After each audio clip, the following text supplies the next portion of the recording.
As Israel continues to celebrate 73 years of existence, it's important to highlight something that has a history deeply intertwined with the nation and has evolved alongside it since the country's founding: modern Hebrew. Once an ancient, outdated language, Eliezer ben Yehuda is the man who pioneered a modernization of the language into what it is today. But why was it brought back? And more importantly, why did it disappear in the first place? Ulpan Or CEOs and founders Yoel and Orly Ganor are here to give us some more insight. Hello, and thank you so much for joining me. Hello, Lauren. So why did this language die in the first place? Why did it need to be resurrected? And why did Eliezer ben Yehuda want to bring it back in the first place? Well, as we know, after the exile, the Babylonian exile, Jews started using the Aramaic language, okay? It was in use for 70 years, and it even stayed in our Talmud as the main language of learning the Talmud.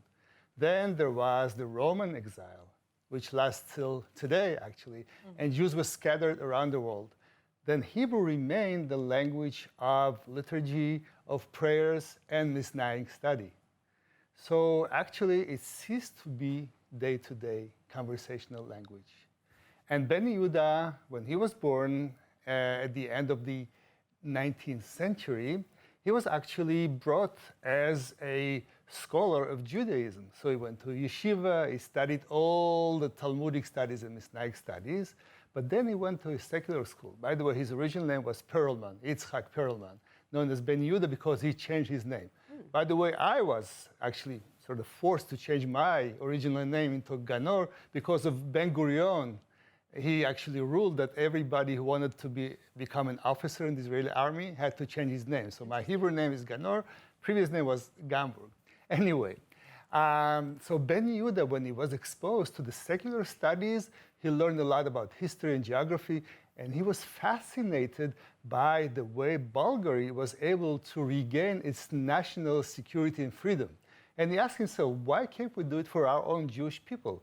So he became actually captivated by this idea. He went to Europe, he studied a lot there, and one thing that happened, many people don't know this, he met a person from Palestine, and he was able to hold a full conversation in Hebrew.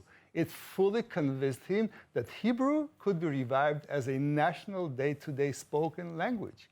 So when he arrived in Palestine, his main purpose in life, his objective, his mission was to revive Hebrew language. And that's what he did. Interesting. And actually what he did was kind of homeschooled his whole family. Oh, wow. There is a saying that when he was on the boat with his wife, Dvorah, that didn't know a word in Hebrew, he told her, the minute we get to Israel, to Palestine, we're going to speak only Hebrew. And that's what he did. Wow. So who else was involved in reviving the language, and how exactly did they manage to do it? Right. So it was a real changeover at that time. These were the people that were called the first Aliyah people. The people who came at the end of the 19th century, the beginning of the 20th century, sorry.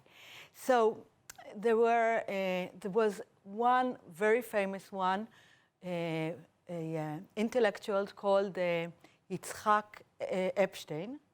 And Epstein, what he did was he built a whole concept of teaching Hebrew in Hebrew, what is done till this day in Ulpanim.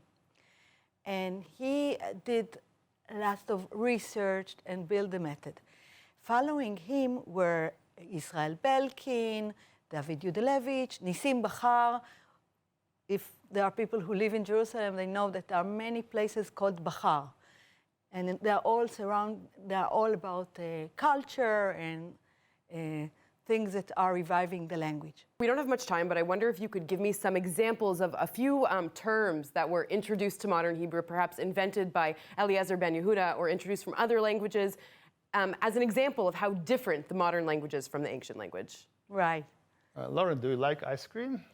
Does anyone not like ice cream? Okay, exactly. So one of the words that Ben Yehuda innovated is glida, in Hebrew, ice cream. It comes actually from Aramaic. Glida in Aramaic means frost. So he used that term and turned it into Hebrew.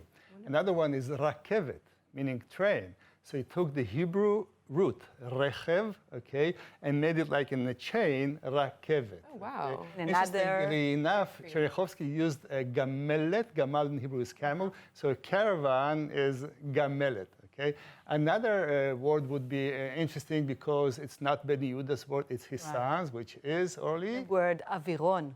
Ah, Aviron comes from avir, air. right. So aviron, the airplane, it courses the air. Very interesting and logical examples and Yes. explanations. Thank Right. you both so much for joining me today. Really appreciate it. Thank you.